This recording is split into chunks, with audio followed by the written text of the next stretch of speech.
Alerte coronavirus. Si vous buvez de l'eau, passez à quelque chose de plus fort. Dans tous les cas, restez chez vous. Bonjour à toutes et à tous, mais quel bonheur de vous retrouver encore une fois pour ce moment si particulier du temps d'un hamac. À travers cette émission, nous avons à cœur de vous faire voyager grâce à de magnifiques témoignages d'aventurières et aventuriers. Aujourd'hui, c'est effectivement une incroyable aventure que viennent nous relater un couple connu pour ses nombreux périples à travers le monde. Et c'est dans leur jardin, pendant ce confinement, qu'ils ont réalisé leur expédition la plus épique. Les plus beaux voyages confinés, c'est tout de suite dans le temps d'un hamac. France Intermittent, le temps d'un hamac, Gaël Fieffé. Suzanne et Georges Fadez, bonjour. Bonjour Gaël. Bonjour. Alors vous êtes chercheurs-chercheuses vétérinaires à Dijon, en Bourgogne. Il y a beaucoup de zones géographiques qui n'ont plus de secret pour vous. D'ailleurs, vous revenez d'une expédition d'1 mois dans votre jardin. Alors je dis vous revenez, mais vous n'êtes jamais partis de chez vous, parce que nous sommes en confinement, bien sûr.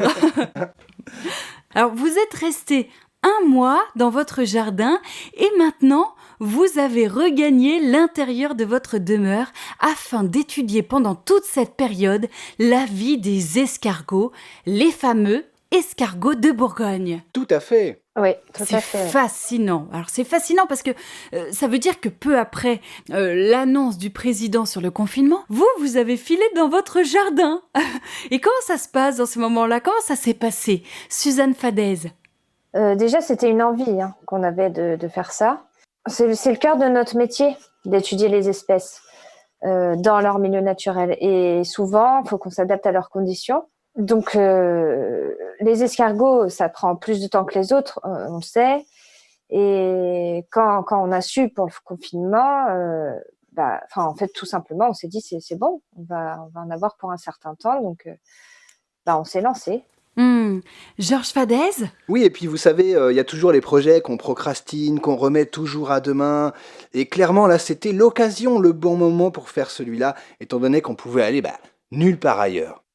Mais alors justement, parce qu'avant le confinement, je suppose que vous aviez autre chose de prévu. Et quelle était votre autre expédition à la base? Oui, à la base, on devait partir sur les côtes du Mexique pour étudier les baleines bleues. Bon, pas de bol, mais bon, les escargots, c'est quand même super bien aussi. Ah mais je n'en doute pas une seconde. Et comment ça s'est passé? Parce que je crois que vous n'êtes pas rentré dans votre maison une seule fois en 1 mois. Comment on s'organise dans ces moments-là? Suzanne Fadez?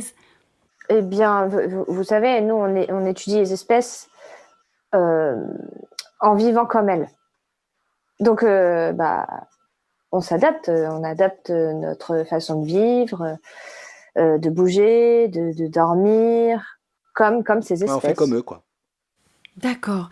Mais Voilà. alors, ce qui est surtout étonnant, c'est qu'à l'annonce du confinement où nous ne pouvons sortir de chez nous, sauf en cas de nécessité, je le rappelle, restez chez vous, c'est important, vous vous êtes exfiné, si je puis dire, et vous ne vous êtes pas autorisé le moindre écart ni confort. Absolument, c'est une nécessité. C'était très important pour nous de mettre complètement de côté notre humanité, quoi, nos habitudes humaines. Mais alors, dans Voilà. ces cas-là, vous ne vous douchiez pas? Non, on ne se douchait pas. Et vous n'alliez pas aux toilettes non plus? Ah, vous savez, la nature a été nos toilettes. Ah, et pour la nourriture, pardon, comment ça s'est passé? Eh bien, on cultivait notre propre potager. Donc, on a mangé nos salades et d'autres verdures qu'on avait dehors. Mais bon, c'était pas évident parce que vous savez, la communauté des escargots, elle réunit beaucoup, beaucoup d'individus. Donc, il fallait se dépêcher pour avoir notre ration de feuilles. Enfin, se dépêcher à la vitesse, évidemment, d'un escargot, vous vous en doutez. Bien sûr. Alors c'est fantastique parce que quand je vous entends parler de communauté, vous avez communiqué avec eux, elles. Ouais, vous avez raison de rappeler cet hermaphrodisme parce que c'est à prendre en compte, même pour Georges et moi, qui sommes justement des êtres sexués. Oui, ouais, Suzanne, t'as raison de le rappeler. Bah, après, pour revenir sur cette communication, on a dû apprendre le langage des escargots, et ça, c'était vraiment pas facile, hein. Bah, j'en doute pas, mais quel est le langage des escargots de Bourgogne? Alors, il croche le cheveu. Pardonnez-moi. Oui, il, elle, crecheche. Alors, qu'est-ce que ça veut dire? Bah, c'est comme ça qu'ils, elles communiquent. C'est leur langage, si vous préférez. Alors, pourrait-on avoir une phrase en langage escargot? De Bourgogne. Oui. On fait la Bourgogne, de toute façon. Oui, oui. Oui, Oui, bah parce que, oui. non, parce que je vous explique. C'est parce qu'il y a, c'est comme chez les humains, il y a plusieurs langues. Enfin, c'est plutôt des patois que des langues, voilà. Nous, celui qu'on connaît, c'est le patois des Bourgognes, donc on va vous faire celui-là, hein. Ah d'accord, bah, très bien. Alors, qu'est-ce que ça donne alors ce patois? Encore.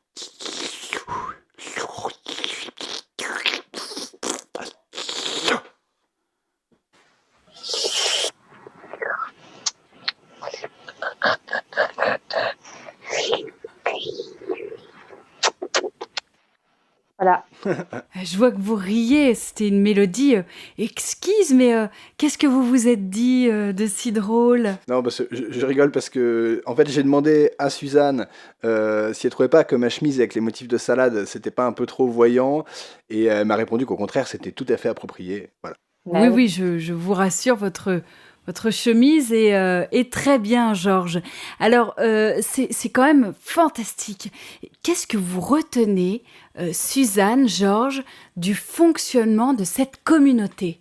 Eh bien, moi, je dirais que ce que je retiens avant tout, c'est quand même que le fonctionnement des escargots, et ça, c'est pour toutes les espèces d'escargots, hein, vraisemblablement, c'est un fonctionnement horizontal, sans hiérarchie. C'est une machine vraiment, vraiment bien huilée. Tout le monde sait ce qu'il doit faire. Et bon, ça arrive qu'il y ait des désaccords et des disputes. Bah, d'ailleurs, Georges et moi, on a assisté à une dispute assez virulente, hein, entre Schlie et Fli. Tu Oui, te rappelles, ouais, Georges? bah oui, bah ouais, mais bon, c'est les aléas, c'est comme chez les humains. Ça peut pas être toujours non plus la symbiose parfaite. Ah, bien sûr, mais alors qu'est-ce qui s'est passé entre Schlie et Fli? Bon, c'est un peu compliqué parce que Schlie était en charge de repérer la salade Fluff. Enfin, vous savez, oui, je m'explique, c'est la salade, la plus jeune salade, celle qui est réservée au repas de la nuit. Mais elle, Will, était occupée avec Glee, et Flea n'a pas apprécié, ça a mis un peu la zizanie dans l'orga, quoi, si vous voulez. Comment ça s'est réglé, Suzanne, Fadez? Eh bien, là, comme il s'agissait d'une dispute sans fin, quand ça arrive, ils mettent un conseil provisoire en place, qui est jamais dirigé par les mêmes escargots. Mhm. En fait, on met en place de nouvelles règles. Ça peut être discuté au moindre problème rencontré.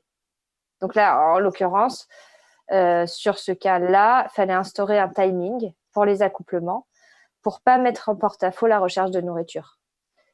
Et bon, ça a tenu qu'une journée parce que les escargots, on le sait, hein, ça a besoin de s'accoupler sur une période plus longue que d'autres espèces. Donc, D'accord, mais alors, vous vous déplaciez comment sinon et vous dormiez comment? Bah, vous imaginez bien, hein, on se déplaçait au sol, même sur les murs parfois, à la vitesse la plus proche de nos congénères, hein, voilà. On était donc à quatre pattes, et on avance d'abord avec le tronc, et ensuite les pattes suivent, quoi. voilà. Et puis pour dormir, on s'était construit une carapace, quoi, Ouais, pour dormir dedans. ouais, que des bons souvenirs. Alors, il nous reste très très peu de temps, donc je vais vous demander d'être très court. Si nous devions retenir une chose des escargots de Bourgogne, quelle serait-elle? Georges Fadez, une chose, hein? Une chose, c'est compliqué parce qu'il y a tellement de choses à retenir de cette Oui, mais expérience. le temps nous est compté, Oui, pardon, Georges. Ah bah si, je sais, bien sûr, bien sûr. L'humour, parce que bon, les Bourgognes ont un humour décapant, c'est très difficile de ne pas rire. D'accord. Oui, enfin, l'humour, oui, mais moi, je dirais surtout je retiendrai le lâcher prise.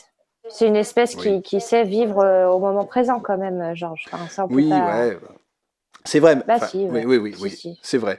Bah, ouais, d'ailleurs, c'est vrai que depuis cette expérience, on prend beaucoup plus le temps, nous deux, dans nos gestes, nos actions, en règle générale. Et comme vient de le dire Suzanne, le lâcher prise, c'est quand même incroyable chez les Bourgognes.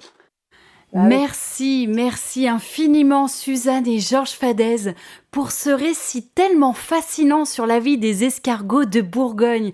Alors vous êtes d'ailleurs en train de finir de rédiger votre livre qui relatera cette expérience inoubliable. Comment s'appellera-t-il d'ailleurs ? Moi, escargot, ma vie de bourguignon. Un titre qui en dit long et qui donne tellement envie. Merci encore. Quelle sera votre prochaine aventure ? Comme le confinement n'est pas prêt de s'arrêter, je sais pas, a priori, on retournera dans notre jardin. Mais cette fois, pour vivre avec les araignées des fleurs. Et nous avons hâte d'en connaître le rapport, soyez-en sûrs. Merci à vous deux pour être venus partager ce moment inoubliable dans le temps d'un hamac. Nous nous retrouvons une autre fois, un autre jour, pour de nouvelles aventures. À suivre le Flash Info avec Ticia Égayé. Alerte coronavirus. Si vous avez de la fièvre et que vous toussez, vous avez peut-être le coronavirus. Si les troubles persistent ou s'aggravent, vous avez sûrement le coronavirus. Si ça ne va pas mieux au bout de 7 jours, il est peu probable que vous n'ayez pas le coronavirus. Si vous êtes sûr que vous n'arrivez plus à respirer, appelez immédiatement le 15. Dans tous les autres cas, restez chez vous.